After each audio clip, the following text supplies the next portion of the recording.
Morning students, आज हम बात करेंगे हाउ व्हेन एंड वेयर के बारे में। ठीक है ना, हिस्ट्री का पार्ट है ये। ठीक है, तो इसको शुरू करने से पहले हम लोग जान लें हिस्ट्री है क्या आखिर। ठीक है, तो मेनली हिस्ट्री की बात करें तो it's definitely all about the change over a time period. एक पूरे टाइम पीरियड में जो चेंजेस हैं उनके बारे में बात करता है। ठीक है, तो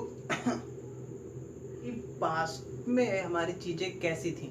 ठीक है, हमारे पास्ट में चीज़ें कैसी थी और कैसे चेंज होते होते प्रेजेंट में हम लोग ऐसे हो गए हैं। तो मेनली अगर हिस्ट्री की बात करें तो हिस्ट्री डिफाइन करता है पास्ट की चीज़ों को और प्रेजेंट की चीज़ों को। यानी कि हिस्ट्री कर सकते हैं द पास्ट को हम बताएं। अगर हिस्ट्री के पास्ट की बात करें तो ये रेफर करता है बिफोर को। ठीक है, और प्रेजेंट की बात करें तो किसको करेगा, आफ्टर की। ठीक है, तो history is mainly about the change as the long period change. Okay, तो हिस्ट्री तो है ही इतना लंबा है कि इसकी स्टडी करना पॉसिबल नहीं। तो हम लोग इसको पर्टिकुलर पार्ट में डिवाइड करके चेंज करते हैं। पर्टिकुलर डेट्स के अंडर हम इसको क्या करते हैं, स्टडी करते हैं। तो हिस्ट्री में जो डेट्स की इंपॉर्टेंस हैं वो बहुत ज़्यादा होती हैं। ठीक है, तो डेट्स की इंपॉर्टेंस हम कैसे लगा सकते हैं, इंपॉर्टेंस हम कैसे समझाएं। ह्यूमन बॉडी का स्केलेटल सिस्टम होता है, जो हड्डियों का ढांचा होता है। तो अगर हम ह्यूमन बॉडी से इसके स्केलेटन को निकाल लें, उसके स्केलेटन सिस्टम को निकाल लें, तो हमारा बॉडी कैसा हो जाएगा, हमारी बॉडी क्या हो जाएगी, शेपलेस हो जाएगी। ठीक है, या स्केलेटन सिस्टम से मान लीजिए हमारे स्केलेटन सिस्टम में हम हैंड के स्केलेटन को निकाल लें तो क्या हो जाएगा, ये भी क्या हो जाएगा, शेपलेस हो जाएगा। तो इसी तरह हिस्ट्री के हमारे टाइम्स हैं। ठीक है ना, अगर हिस्ट्री में हमारे पास टाइम ना हो या हिस्ट्री के टाइम्स को हम ऑर्डर में ना रखें तो हिस्ट्री क्या है, शेपलेस है। ठीक है ना, उसका स्टडी करना क्या है, बहुत ही ज़्यादा डिफ़िकल्ट है। इसको हम लोग समझ सकते हैं कैसे, जैसे कि हम 1526 के टाइम को ले लें। First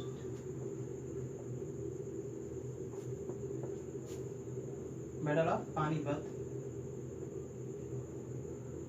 first battle of Panipat जो था वो क्या था, एक लैंडमार्क था इंडियन हिस्ट्री का। ठीक है ना, एक बहुत ही इंपॉर्टेंट डेट्स है ये। फर्स्ट बैटल ऑफ पानीपत 1526, जिस दिन फर्स्ट बैटल ऑफ पानीपत हुआ। इंपॉर्टेंट डेट क्यों है, इंपॉर्टेंट डेट इसलिए कि ये इस दिन, इस टाइम पीरियड में जो दिल्ली सल्तनत थी वो पूरी तरह क्या हो गई, खत्म हो गई। और बाबर यानी कि मुगल एम्पायर का क्या होगा, एस्टेब्लिशन होगा, मुगल एम्पायर भारत में आया। ठीक है ना, तो ये इंपॉर्टेंस ऑफ डेट्स हम लोग यहाँ से देख सकते हैं कि इंपॉर्टेंस ऑफ डेट्स की इंपॉर्टेंस कैसी है हमारे हिस्ट्री में। ठीक है, तो डेट्स की इंपॉर्टेंस ऐसी है। तो इंपॉर्टेंट ऑफ डेट हम जैसे हिस्ट्री को अगर देखें, बहुत सारे पार्ट्स हमारे हिस्ट्री के हैं, तो डेट्स की इंपॉर्टेंस भी उसमें वैसे ही है। ठीक है, हम किस तरह की हिस्ट्री स्टडी करें, इकोनॉमिकल, ठीक है ना, पॉलिटिकल या रिलीजियस। ठीक है, किस तरह की हिस्ट्री हम लोग, कल्चरल, किस तरह की हिस्ट्री हम लोग स्टडी कर रहे हैं उस पर डिपेंड करता है हमारा डेट्स। ठीक है, तो ये इंपॉर्टेंस ऑफ डेट्स हो गया। ठीक है, तो पीरियड्स की बात करें, हिस्ट्री के पीरियड्स की बात करें, हिस्ट्री के टाइम पीरियड की बात करें, तो हिस्ट्री का टाइम पीरियड बहुत ही ब्रॉडली है, बहुत ही बड़ा है। हिस्ट्री बहुत ही स्मॉल, मतलब जितना पीछे हम लोग जीत चुके हैं, जो अभी मैंने पढ़ाया ये भी क्या हो चुका है, हिस्ट्री हो चुका है। यानी कि हिस्ट्री क्या है, एक बहुत ही लंबा पीरियड है, जब से लेके अब तक जितने भी इंसिडेंट्स हुए हैं वो सब हमारा क्या है, हिस्ट्री है। तो बहुत लंबा टाइम पीरियड होने की वजह से हिस्ट्री को हम लोग क्या करते हैं, मेनली डिवाइड करके पढ़ते हैं। एक ब्रिटिश कर रहे हैं, स्कॉटिश इकोनॉमिस्ट थे, फिलोसफर थे, जिनका नाम था James mill.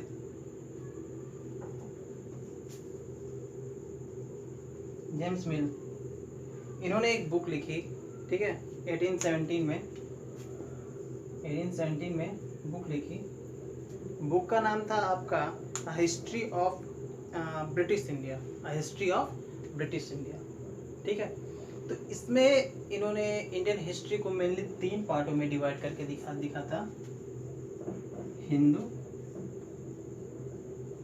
Muslim and British.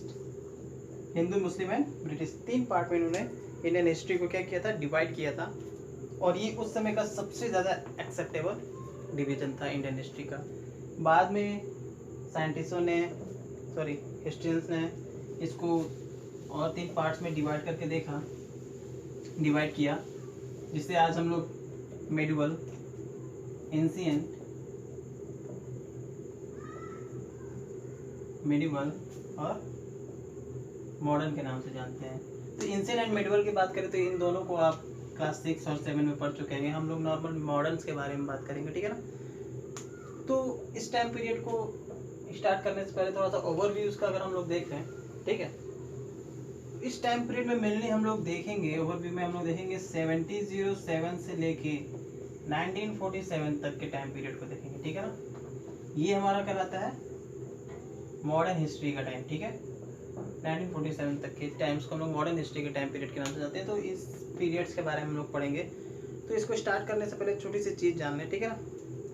तो नॉर्मल देखें तो 1453 में टर्किस का पूरे यूरोपियन कंट्रियों पे जो तो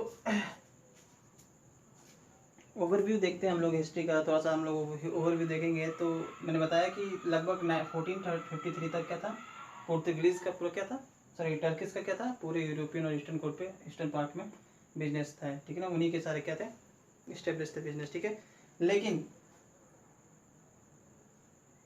1498 के आसपास जब वास्को डी गामा पूरे विश्व का भ्रमण करते हुए, पूरे विश्व को घूमते हुए, पूरा विश्व घूमते हुए जब कलिकट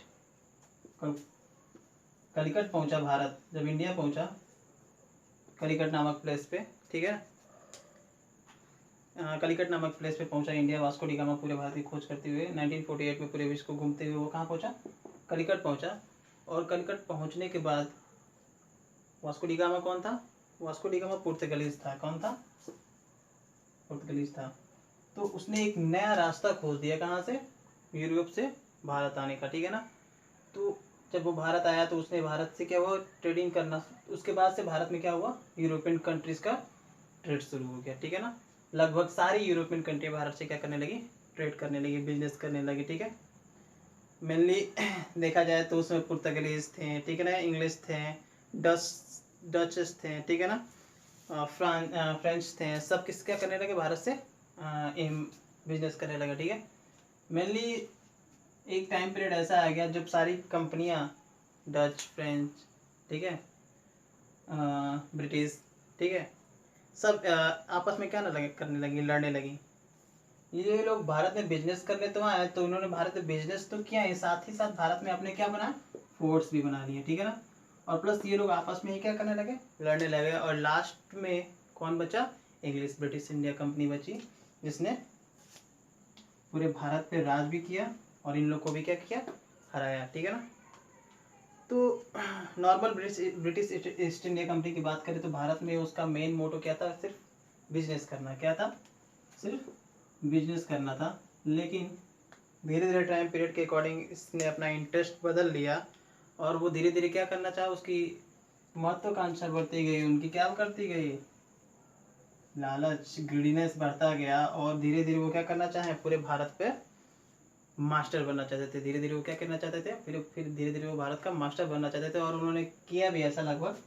और धीरे धीरे वो भारत के लोग कई राज्यों को जीता, वहाँ से टैक्स भी कलेक्ट करने लगे और भी बहुत सारी चीज़ें उन्होंने की, ठीक है।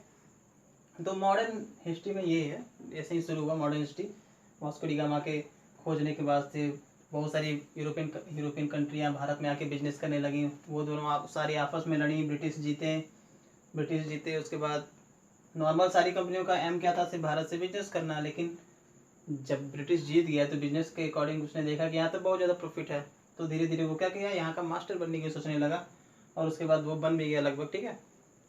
तो ये ओवरव्यू था हिस्ट्री का। तो अगर हम बात करें हिस्ट्री के सोर्सेज की, तो सोर्सेज क्या हैं हमारे इन सब चीज़ों के, हिस्ट्री के, मॉडर्न हिस्ट्री के सोर्सेज क्या हैं। तो नॉर्मल सोर्सेज की बात करें तो सोर्सेज को हम लोग दो पार्ट में डिवाइड करके दे सकते हैं। तो मेनली अगर हम बात करें तो सोर्सेज को, तो मेनली सोर्सेज हमारी दो पार्ट्स की हो सकती हैं, प्राइमरी और सेकेंडरी सोर्सेज, ठीक है, primary sources and secondary sources. तो प्राइमरी सोर्सेज में क्या क्या इंक्लूड है, प्राइमरी सोर्सेज में हमारा इंक्लूड है literary resource like government report, literary and artist evidence, files, books, paintings, ये सारी क्या है हमारे प्राइमरी सोर्सेज। सेकेंडरी सोर्स में हमारे क्या हो जाएंगे, article, reports, books and reviews आ जाती हैं, ठीक है ना। और भी बहुत सारी चीज़ें जैसे कि केव पेंटिंग्स हो गई, वॉल्स पेंटिंग हो गई, टेम्पल्स हो गए, ये सारे भी हमारे क्या, कॉइन्स हो गए, ये सारे हमारे क्या है, सोर्स ऑफ हिस्ट्री है, ठीक है, सोर्स ऑफ हिस्ट्री है। नॉर्मली इन सब चीज़ों की बात करें तो ये सोर्सेज हैं, ये इजीली अवेलेबल हैं और इजीली अंडरस्टैंड्स हैं, ठीक है। बिकॉज ये मेनली हिंदी, इंग्लिश या कोई लोकल लैंग्वेज में लिखे गए हैं जो नॉर्मली इसमें क्या किए जा सकते हैं, पढ़े जा सकते हैं। तो ये सारे अवेलेबल्स हैं, ठीक है। अगर हम इनकी आर्किव्स की बात करें तो इस समय भी इनके सोर्सेज हमारे पास हैं। जैसे दिल्ली में हम चले जाएं तो दिल्ली में हमारा है National Archives of India in New Delhi. Archive क्या था, जहाँ पे सब चीज़ों को संग्रह करके रखा जाता है। तो आर्किव्स हमारे हैं न्यू दिल्ली में, जहाँ पे टूरिस्ट भी आते हैं विदेशों से और इन सब चीज़ों का क्या करते हैं, स्टडी करते हैं, ठीक है। तो ये हमारा पहला चैप्टर था मेनली मॉडर्न इंडिया का, ठीक है। अगले पार्ट्स में हम लोग इसके नेक्स्ट चैप्टर के बारे में स्टडी करेंगे, ठीक है। तो थैंक यू फॉर दिस।